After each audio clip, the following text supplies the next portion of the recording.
মানুষের মুসলমান হওয়ার জন্য কোনো তৃণমূল বা আইএসএফ কে লাগে না, আবার হিন্দু হওয়ার জন্য কোনো বিজেপি কে লাগে না।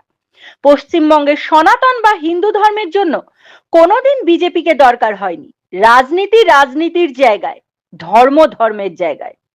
বক্তা সিপিএম নেতা শতরূপ ঘোষ। ধর্ম থেকে রাজনীতি বিভিন্ন ইস্যুতে সরব তিনি। দেখে নেব এই কালের সেই বিশেষ প্রতিবেদন।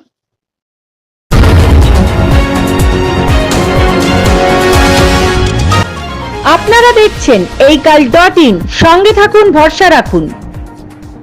পূরণ হতেই হবে, দাবি পূরণ হবে। মানে হবে কি হবে না মানেটা কি? 60 লক্ষ মানুষের নাম বাদ দিয়ে ভোট হবে পশ্চিমবাংলাতে। 60 লক্ষ মানুষ যদি ভোট দিতে না পারেন, তাহলে কে বলতে পারে যে এই ভোটের যে ফলাফল হবে সেটাই যথার্থ ফলাফল? হতেই পারে 60 লক্ষ মানুষ ভোট দিলে যে কোনো দলের হয়তো ভোট বাড়তো, হতে পারে তৃণমূল হয়তো আরও বেশি ভোট পেত, হতে পারে হয়তো বিজেপি আরও বেশি ভোট পেত, হতে পারে আমরা আরও বেশি ভোট পেতাম, ফলাফল এদিক ওদিক হয়ে যেতে পারতো। সুতরাং কোনো প্রশ্নই উঠছে না এতগুলো মানুষকে বাদ দিয়ে ভোট করানোর। এটা তো আমাদের কাছে নতুন কিছু না। আমি আপনাদের একটা কথা বলি, ধরুন 2023 সালের কথা। এটা 2023 সালের 21শে জুলাই ধর্মতলার যে জায়গায় মমতা বন্দ্যোপাধ্যায় সভা করেছেন, ঠিক তার 40 দিন পরে ঠিক সেই জায়গায় সভা করার জন্য বিমান বসুর নামে, মোহাম্মদ সেলিমের নামে এফআইআর করেছে পুলিশ, এই কলকাতা পুলিশ। ঠিক ওই এক জায়গাতে 40 দিন আগে মমতা ব্যানার্জি সভা করেছেন। সুতরাং পশ্চিমবাংলার পুলিশের কাছ থেকে এই ভূমিকা আমরা প্রথম দেখছি না। 15 বছর ধরে ওরা এই করে গেছে, কিন্তু এই সমস্ত করে যদি ওরা ভাবে যে আমাদের আটকাতে পারলো, আমরা তো করলাম ওদের। আমরা ভেবেছিলাম যে ইলেকশন কমিশনের আপত্তি থাকবে আমরা ধর্ণা দিলে, এখন দেখছি ইলেকশন কমিশনের থেকে বেশি পুলিশের আপত্তি। ওদের আপত্তি ওরা ধুয়ে জল খাক, আমাদের যা করার আমরা করলাম, ওদের কিছু করার থাকলে ওরা করে নি। কি করবে? হ্যাঁ আছে তো, দেখাই তো যাচ্ছে, সে তো আছে তো বটেই। দেখুন, আইএসএফ এর সাথে বামফ্রন্টের তো বোঝাপড়া রয়েছে। আশা করছি সেই বোঝাপড়া, আশা করছি কেন, আমরা কনফিডেন্ট বা আমরা যতদূর জানি সেই বোঝাপড়া প্রায় ফাইনাল পর্যায়ে। সুতরাং আর কয়েকদিনের মধ্যে সেটা আনুষ্ঠানিকভাবে ঘোষিত হবে এবং আমাদের কর্মীরা মানে বিধানসভা ধরে ধরে ইনফ্যাক্ট ব্লক স্তর, বুথ স্তর পর্যন্ত গোটা বাংলা জুড়ে আমাদের কর্মীরা একসাথে ভোটের কাজ করতে নেমেও পড়েছেন। সুতরাং সেই বোঝাপড়া তো রয়েছে আইএসএফ এর সাথে, বলছি। শুভেন্দু অধিকারী বলছে যে সব মুসলিমদের নাম বাদ গেছে, মুসলিমদেরকে বাঁচাই। এই বিধানসভা ভোটটা হয়ে গেলে ওকে কে বাঁচায় এবার দেখবো। এই বিধানসভা ভোটটা হয়ে যাওয়ার পরে শুভেন্দু আর ককেজি হিন্দু থাকে তখন দেখবো। যখন এর আগে তৃণমূলে ছিল তখন ঈদের দিন শাহাবুদ্দিনের বাড়ি থেকে 3 বাটি খেত, তারপর ইডিসিবির হাত থেকে বাঁচার জন্য আর অভিষেক ব্যানার্জির তারা খেয়ে বিজেপিতে গিয়ে এখন বড় হিন্দু হয়েছে। এইবার বিধানসভায় গোহারা হওয়ার পরে আর শুভেন্দু অধিকারী আর কদিন হিন্দু থাকে, ককেজি হিন্দু থাকে দেখবো বিধানসভার পরে। দেখুন, পশ্চিমবাংলাতে সনাতন বা হিন্দু ধর্মের মানুষের জন্য তো বিজেপিকে দরকার হয়নি কোনোদিন। পশ্চিমবাংলাতে বিজেপির নাম শোনেনি বামফ্রন্ট সরকারের আমলে কেউ কোনোদিন। বিজেপির একটা পঞ্চায়েত মেম্বার পাওয়া যেত না, তাতে কি পশ্চিমবাংলায় কারোর হিন্দু ধর্ম পালন করতে অসুবিধা হতো? 34 বছর আমরা সরকার চালিয়েছি, কেউ বলতে পারবেন বাংলার দুর্গাপুজো, কালী পুজো, ঈদ, মহরম, ভাইফোঁটা কোনো কিছু করতে কারো কোনো অসুবিধা হয়েছে? তো মানুষের মুসলমান হওয়ার জন্য তৃণমূলকে লাগে না, কি সিপিএমকে লাগে না, কি আইএসএফকে লাগে না, আর হিন্দু হওয়ার জন্য কারো বিজেপিকে লাগে না। রাজনীতির জায়গায়, ধর্মের জায়গায়। সুতরাং যারা এই ধর্মের নাম করে রাজনীতি করতে চাইছে, আমরা চাই বাংলায় 26-এর ভোট যেন তাদের শেষ ভোট হয়। আপনি কি মনে করছেন আগে ধর্ম না আগে রাজনীতি? কোনোটাই আগে নয়, কোনোটাই পরে নয়। ধর্মের জায়গায়, রাজনীতির জায়গায়। মানুষের একটা ব্যক্তিগত আস্থার জায়গা ধর্ম, আর মানুষের ভাত কাপড় জীবন জীবিকা কেমন হবে সেটা ঠিক হয় রাজনৈতিক পরিস্থিতি বা রাজনৈতিক ক্ষমতা কাদের হাতে আছে তার ওপর। কোনোটার বিরোধী নয়। একই মানুষ, যে মানুষ মন্দিরে পুজো করেন, যে মানুষ মসজিদে গিয়ে নামাজ পড়েন, সেই মানুষও চান যে বাড়িতে ফিরে এসে তার যেন উনুনে হাঁড়ি চড়ে। সুতরাং তার আস্থার জন্য মন্দির, মসজিদ, গির্জা, তার ভাত কাপড়ের জন্য, তার ছেলেমেয়ে স্কুলে পড়াশোনার জন্য, তার কাজকর্মের জন্য, চাকরি বাকরির জন্য, ফসলের দামের জন্য, তার ঘামের মজুরির জন্য আছে কমিউনিস্ট পার্টি তার কাছ থেকে হাতুড়ি। তারা ওনার ধর্ণা দিতে ইচ্ছে ধর্ণা দেবেন, উনি তাতে আমাদের বলার কি আছে?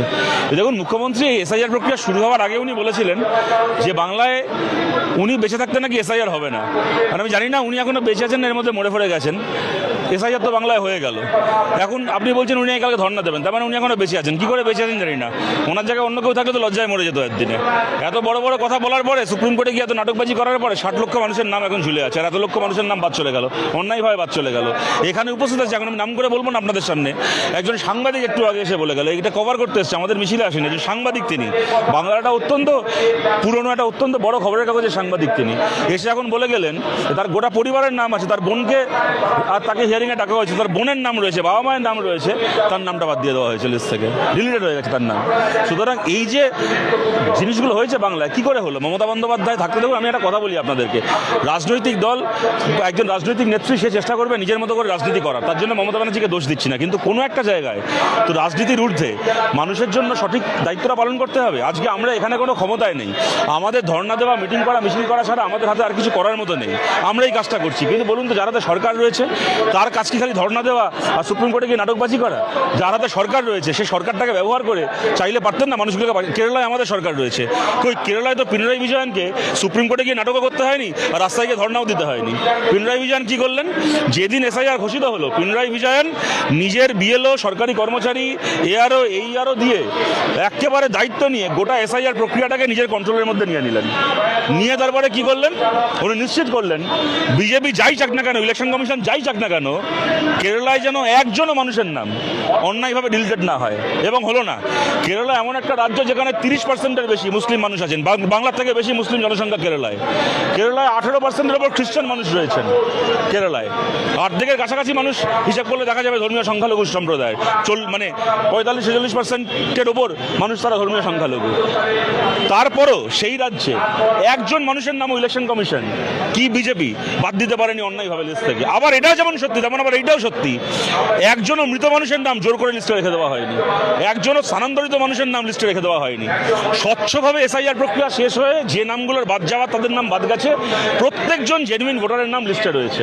তার জন্য পিনারাই বিজয়নকে মমতা ব্যানার্জির মতো রাস্তায় নেবে আর সুপ্রিম কোর্টে গিয়ে নাকামি মারতে হয়নি। সুতরাং একটা সরকার, তার মুখ্যমন্ত্রীর এইটা কাজ, এইটা দায়িত্ব, উনি সেই কাজটাকে না করে উনি রাজনৈতিক সার্কাস করছেন ভালো কথা। ইলেকশন কমিশন দেখুন, ইলেকশন কমিশনকে প্রশ্ন করছেন কেন? ইলেকশন কমিশন তো বলেনি কখনো বাংলায় রোহিঙ্গা আছে।